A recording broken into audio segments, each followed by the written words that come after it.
Hi, this is the Real Talk Podcast with Gary Kelley, and I'm joined today by Brad Avergon of Fairway Independent Mortgage, still independent after all these years. Brad asked if we could do a session on the current lawsuit that's out there, the Sitzer Burnett, and it's been in all the press and stuff. And I have been pushing back on doing a deep dive on it because I'm not an attorney and it's not resolved yet. From my perspective, what it means is I can no longer advertise a buyer agent commission, and I need to have a document signed before I can go out and show a property, so saying that that buyer is associated with me. I think that there's a ton more details to be worked out, absolute ton more. But Brad, you wanted to talk about it, and so did your wife. Well, here's what's going on. So everybody that knows, and I'm sure you're experiencing this with every conversation, whether you walk into the diner and they're asking you about what's going on. I go into the diner and people are saying to me, "All these years you've been screwing us on commission?" Yeah, no. You know, it's all over the press, and I think there's a lot of misconceptions about it. And I think the biggest misconception is that, first of all, that prices are going to drop because let's assume that everything goes through and as it is, and the settlement goes through, and that as of the middle of July, realtors will no longer be able to offer officially a co-broke fee. The co-broke fee, meaning sharing the commission that they make on a property via a contract. Am I saying that correctly? Because I want to make sure I say it. That's exactly right. For years, one of the bedrocks of the MLS and the National Association of Realtors is that you put things on the MLS to get as much exposure as possible, and then you share in some way the commission. So you advertise that. Doesn't mean it's split, but it's shared in some way.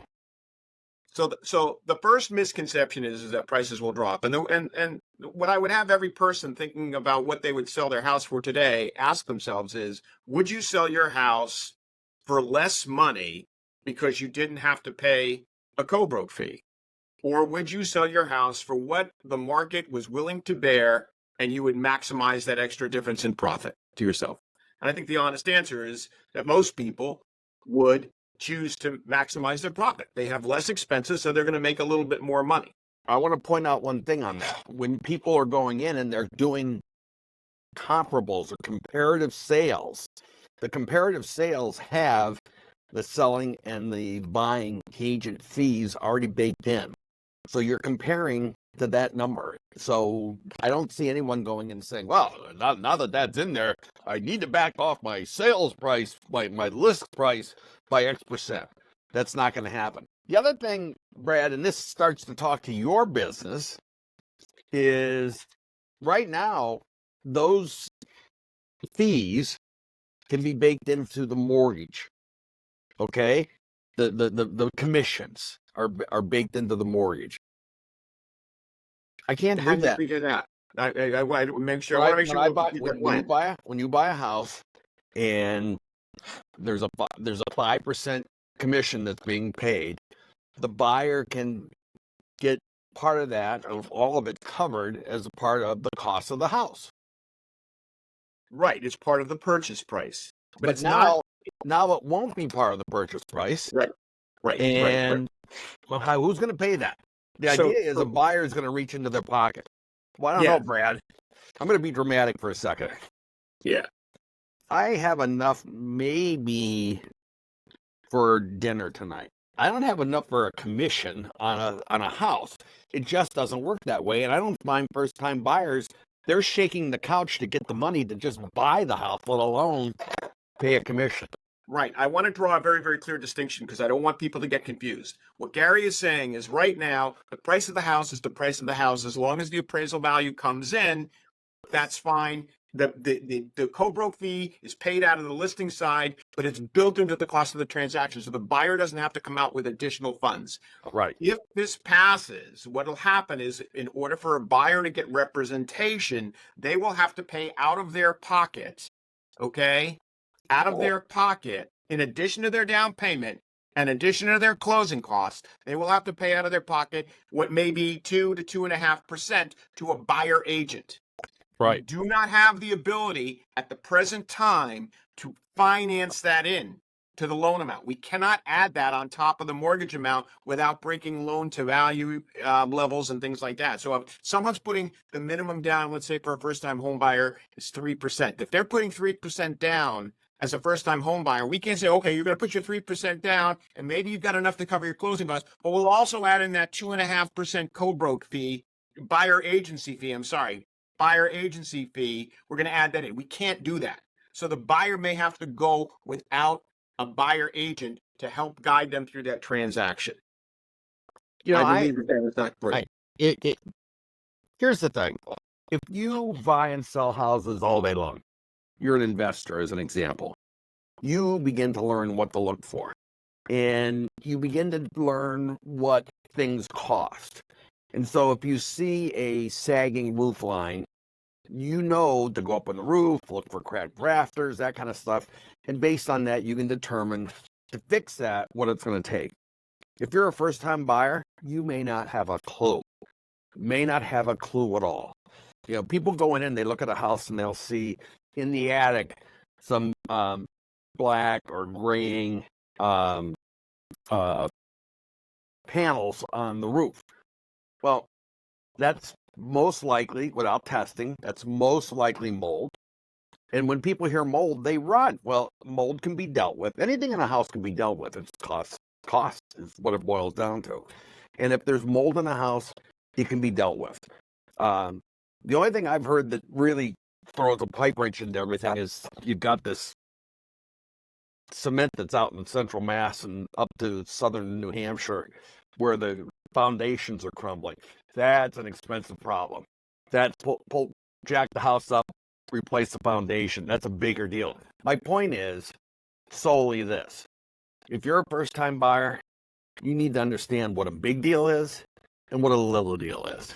And if you're a first-time buyer and you have not done this before and you don't have a home inspector or someone else looking over your shoulder, you may not know what to even look for, let alone determine if it's a big deal or a little deal. In many cases, if not most cases, first-time home buyers, I believe, have turned to you and people like you and I and said, look, I really want this house. They go into a house, they fall in love. I really want this house.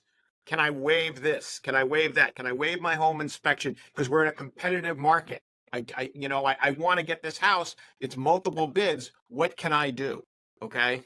And I think they really have to understand what they're doing, whether they're waiving a home inspection, if they're going to waive a mortgage contingency, what does that mean? Because it can be very, very harmful for them. The other thing is you talk about going into houses. There are houses that you and I have been in where the house looked dressed up. What I call putting a little lipstick on a pig. The house looked dressed up, it looked beautiful, and you and I saw structural issues with that house to the point that we turned the buyer around and said, no, this is not a keeper. I've had instances where I have looked at buyers and I've said, here's what I'm seeing, blah, blah, blah. If you want to write an offer on the house, I will do so. But you need to know that I think our best thing to do right now is to turn around and run. And like, they look at me like, one guy said, we were actually in the home inspection. And this was a house that had addition after addition after addition after addition put on in a non-workmanlike manner. And I said to the guy, the inspector was picking up on all of this stuff. And the guy started to get upset. And I said, listen, you want a big house. So if you look at the total square foot on this house, it's large. But it's the house that Jack built. It's not put together in a way. It's not a house that's appropriate for someone of your stature. So we stopped the home inspection. And we actually went on and got the guy a house in the same town. And it was proper house, built appropriately. And they lived quite happily until the house had a fire, which is another whole story. But my point, Brad, is I've seen a lot, but I'm not a home inspector. But I certainly, often, not always, able to point out and say, listen, you're going to want to have a home inspector look at that. Right. Right. You know, get a second set of eyes on that. I guess, getting back to what we started with this, which is in our case, I do not believe that buyers are going to get the price of a home lower because there is no co-broke fee on this. I think what they're going to do is they're going to pay the market value because the supply and demand is what's driving in our area more than any other factor. Not interest rates, not construction. It's supply and demand. How many homes are available for sale? How many buyers want them? That's what's driving this market. And my concern is that buyers will sacrifice certain things without representation, which they may not have. First-time home buyers, particularly, if the seller's not paying for it. And I we'll see what goes down. But that's my belief. The NAR thing came out of a number of buyers being unhappy that they bought a house and they paid for a buyer agent fee, etc., as a part of the deal. And they feel like they didn't have any ability to question it or challenge it. Okay? And if you think about it, that's true. You know, that was Not the buyers, the sellers, you mean, Gary. The sellers sold a house and they didn't have the ability to challenge it, right? The buyers did not have the ability. Well, the sellers don't have the ability to pick who the buyer's agent's going to be, etc. So it gets into who's paying for what, how is it negotiated, etc. So this is the solution that's kind of percolated to the top. And do I think it takes care of the original concern? Yeah, but I think this opens up another whole series of considerations. So anyway, that's kind of my perspective on it. Well, for those that are listening to the show, I would say to you, first of all, if you have questions about this subject, feel free to reach out to Gary or I on it. We can talk about it but this is an ongoing case. This is not carved in stone yet. It's not settled yet, but it certainly, I think the point that the press is putting out, the media is putting out, is not really the complete story. So I think you want to hear it from other people. You don't have to call Gary out. You can seek other people as well, but really look behind the scenes and ask yourself, is it really going to result in lower prices? I don't think they are. Is it going to result in first-time home buyers being in a precarious position and having to pay more for adequate counseling? Probably. And so just understand that going into it. Right. Well, Brad, I don't know if that addresses the concern that your wife had that she wanted us to talk about today, but we'll find that out. I do think it's an interesting topic and one that I think we're going to probably revisit many times over the coming months. I think we will, Gary. So thank you, Brad. If someone wants to talk to you, Brad, how do they reach you? Best way to reach me, Gary, is via my cell phone, which is 978-375-5531, or via my email at brad@bradavergon.com. And Gary, how do they reach you? 508-733-6005 or Gary at Move with Gary. Thank you, Brad. Thanks, Gary. Be well. Well, we'll see if that floats. Hey, you got 2 podcasts out of me.